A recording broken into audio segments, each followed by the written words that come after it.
প্রিয় শিক্ষার্থী বন্ধুরা, আমরা একটা সার্কিট লক্ষ্য করতে পারছি এবং একটা প্রশ্ন উপরে বলা হয়েছে। প্রশ্নে বলা হয়েছে প্রতিটি রেজিস্ট্যান্সের মান 3 ওহম হলে সার্কিটের আর ইকিউ অর্থাৎ ইকুইভ্যালেন্ট রেজিস্ট্যান্স কত সেটা বের করতে হবে।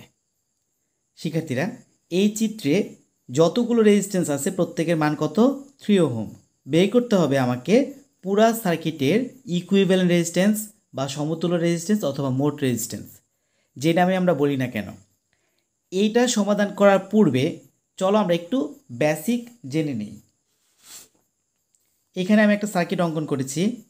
এই সার্কিটে দেখো, এই সার্কিটে একটা সোর্স, এখানে ধরো একটা সোর্স আছে, যে কোনো সোর্স, এই দিকে কারেন্টটা ফ্লো হবে। এখন এই দিক থেকে কারেন্ট ফ্লো হয়ে এইখানে একটা শর্ট পথ আছে, এই শর্ট পথ আমরা এখানে দেখতে পাচ্ছি। এখন বেসিকটা হচ্ছে কোনো একটা শর্ট পথ যদি থাকে কোনো রেজিস্ট্যান্সের প্যারালালে, আমি কথাটা আবার বলি, কোনো একটা শর্ট পথ যদি থাকে কোনো রেজিস্ট্যান্সের প্যারালালে, তাহলে কারেন্টটা এই রেজিস্ট্যান্সের এদিকে, দেখো কারেন্টটা আসছিল, হয়তো এদিক থেকে এসে কারেন্টটা এদিকে যেত, অথবা কারেন্টটা এদিক থেকে আসে কারেন্টটা এদিকে যেত, এইদিকে যাচ্ছে না। কারণটা কি? এই কারেন্টটা এদিকে সে এদিকেও যাচ্ছে না, কারণ হচ্ছে এখান থেকে সে এদিকে একটা শর্ট পথ পেয়েছে, যার বিধায় সে এদিক থেকে এদিকে এসে এভাবে এসে এখান দিয়ে সে কারেন্টটা আবার এদিক থেকে চলে যাবে কোথায়? এই সোর্সের দিকে। তাহলে এই রেজিস্ট্যান্স কি আমার কোনো কাজে লাগলো? অর্থাৎ কারেন্ট এই রেজিস্ট্যান্সের মধ্যে প্রবাহিত হয় নাই, অর্থাৎ এটা একটা শর্ট পথ পাওয়াতে এই রেজিস্ট্যান্স আমি কাউন্ট করি নাই, এই রেজিস্ট্যান্স আমি কাউন্ট করি নাই। অর্থাৎ কোনো একটা রেজিস্ট্যান্সের প্যারালালে যদি কোনো শর্ট পথ থাকে, তাহলে এখানে যতগুলো প্যারালাল রেজিস্ট্যান্স আছে প্রত্যেকের ভ্যালু কী হবে? এখান থেকে চলে যাবে। অর্থাৎ প্রত্যেকের ভ্যালু বলতে কি, আমরা এই ভ্যালুগুলো কাউন্ট করব না, অর্থাৎ আমরা শর্ট পথ বিবেচনা করব। তাহলে এখন দেখো তো, এইটাও কি, এইটাও তো প্যারালাল ছিল, তাহলে এইটাও কি কাটা যাবে? না, এটা কাটা যাবে না। কারণটা কি? কারণ হচ্ছে দেখো, এই যে উপরে একটা সিরিজ রেজিস্ট্যান্স আছে, আমি বলছিলাম যে সরাসরি একটা শর্ট পথের সাথে যতগুলো প্যারালাল পথ থাকে বা প্যারালাল রেজিস্ট্যান্স থাকবে, ওই পথ দিয়ে কারেন্ট যাবে না। যার বিধায় দেখো এটার সাথে সরাসরি এই ছিল প্যারালাল, যার বিধায় এদিকে কারেন্ট যায়নি। এটার সাথে সরাসরি ছিল এই প্যারালাল, তাই কারেন্ট যায়নি। কিন্তু এইখানে কি আছে দেখো, একটা রেজিস্ট্যান্স সিরিজ আছে, যার বিধায় তুমি এইটাকে এদের সাথে সরাসরি এই দুইটার মতো এখানে যে শর্ট পথ আছে তার সাথে সরাসরি কিন্তু এই প্যারালাল নাই, কারণ তার মধ্যে কি আছে, একটা সিরিজ পথ ছিল, যার বিধায় এইটার মধ্যে দিয়ে কিন্তু কারেন্ট যাবে। তাহলে এখন সার্কিটটা কি হবে? সার্কিটটা দেখতে আসলে এমন একটা সিম্পল সার্কিটে রূপান্তরিত হবে। এটা হচ্ছে এই রেজিস্ট্যান্সের মান, আর এটা হচ্ছে এই রেজিস্ট্যান্সের মান, আর এই সবগুলো পথ কি হবে? সবগুলো পথ শর্ট হয়ে যাবে, তার মানে এই যে শর্ট পথ। তাহলে সার্কিটটা হচ্ছে এইভাবে আমরা সহজভাবে সমাধান করতে পারি। তাহলে আমরা এখন যে সার্কিটটা এখানে দেখতে পাচ্ছি, সেই সার্কিটটা এই টেকনিক কিছুটা অ্যাপ্লাই করব, যার বিধে আমরা এই বেসিকটা একটু আগে থেকে জেনে নিলাম। এবার লক্ষ্য করো, এই সার্কিটটা সমাধান করা যাক। শিক্ষার্থীরা, আমরা এটা পয়েন্ট মেথডের সাহায্যে সমাধান করব। কিভাবে সমাধান করবো এটা লক্ষ্য করো। আমি ধরে নিলাম এই পয়েন্টের নাম হচ্ছে এ পয়েন্ট, আর এই পয়েন্টের নাম হচ্ছে বি পয়েন্ট। তাহলে এখান থেকে আসার পর এইটা মাঝে একটা রেজিস্ট্যান্স পেয়েছে, তাহলে পয়েন্টটার নাম চেঞ্জ করতে হবে, অর্থাৎ আমি ধরলাম এটা সি। ওকে, আচ্ছা, এইটা যদি সি হয়, দেখো এখান থেকে সি একদম শর্ট পথ হয়ে এখান থেকে সি কোন বিন্দুতে চলে আসছে? এই বিন্দুতে চলে আসছে, এটাও কিন্তু একটা সি বিন্দু। এখন কথা হচ্ছে আমি কিভাবে ক্যালকুলেশন করব। শিক্ষার্থীরা দেখো, এইটা ক্যালকুলেশন করার জন্য কিন্তু সহজ একটা টেকনিক আছে। এটাকে কিন্তু এইভাবে আমি প্রত্যেকটা স্টার ডেল্টা, এভাবে স্টার ডেল্টা করে সমাধান করতে কিন্তু অনেক সময় লাগবে। তো আমি এটাকে স্টার ডেল্টা করে সমাধান করার কোনো প্রয়োজন নাই। সহজ টেকনিকটা হচ্ছে এইরকম। এই সার্কিটটাকে যদি আমি আবার অঙ্কন করি, একটু দেখো কেমন দেখা যাবে। সার্কিটটা জাস্ট আমি পুনরায় অঙ্কন করার অর্থ হচ্ছে যে এই যতগুলো রেজিস্ট্যান্স আছে সেই রেজিস্ট্যান্সগুলোকে আমি কোনো কাউন্ট করব না, কোনো ক্যালকুলেশনও করব না। কেন ক্যালকুলেশন করছি না সেটা আমি দেখাচ্ছি। খুব দ্রুত অঙ্কন করে নিচ্ছি, এখানে আসলে সুন্দর হবে না চিত্র, এটাই স্বাভাবিক।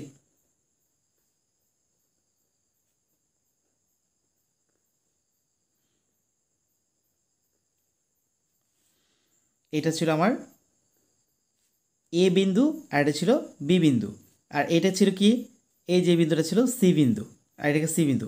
তা লক্ষ্য করো তো, সি বিন্দু তো এখান থেকে এদিক দিয়ে শর্ট অবস্থায় এইভাবে ছিল। আমি যদি এটাকে এইভাবে না নিয়ে এই বিন্দুতে একটা শর্ট, এই বিন্দুতে একটা শর্ট, তো তাই লক্ষ্য করো এইটা দুইটাই তো সি বিন্দু, তাই না? আচ্ছা, তার সি বিন্দুর সাথে কি আছে? একটা রেজিস্ট্যান্স আছে। আমি এই যে সি বিন্দু, সেই রেজিস্ট্যান্স, এই রেজিস্ট্যান্সটাই কোন রেজিস্ট্যান্স? এই রেজিস্ট্যান্স। এখন এটা যেমন বাইরেতে গিয়েছে, এটাকে জাস্ট আমি ভিতর দিয়ে আঁকবো। বাইরের পরিবর্তে কোন দিক দিয়ে আঁকলাম? আমি ভিতর দিয়ে আঁকলাম। কার কার সাথে? এইটাও সি বিন্দু ছিল, আবার এটাও কি সি বিন্দু ছিল। সেমভাবে এখানে লক্ষ্য করো, আমি যেই অঙ্কনটা করলাম, সরি, এটা আসলে সরাসরি শর্ট পথ হবে। এই যে শর্ট পথটা, সেই পথটা আমি সরাসরি এখানে অঙ্কন করলাম। তাহলে এটা হচ্ছে আমার সি বিন্দু, এটা হচ্ছে আমার সি বিন্দু।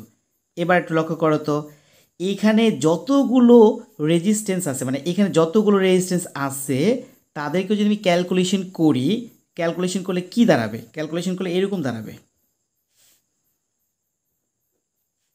তাদের প্রত্যেকটা রেজিস্ট্যান্স যদি আমি ক্যালকুলেশন করি, এই আমার শর্ট পথ, আর এই টোটাল যদি ক্যালকুলেশন করি, যাই হোক না কেন, অবশ্যই এখানে একটা রেজিস্ট্যান্স চলে আসবে। অর্থাৎ আমি বলতে চাচ্ছি, এইখানে যতগুলো রেজিস্ট্যান্স আছে, তার ইকুইভ্যালেন্ট রেজিস্ট্যান্স হচ্ছে এইটা।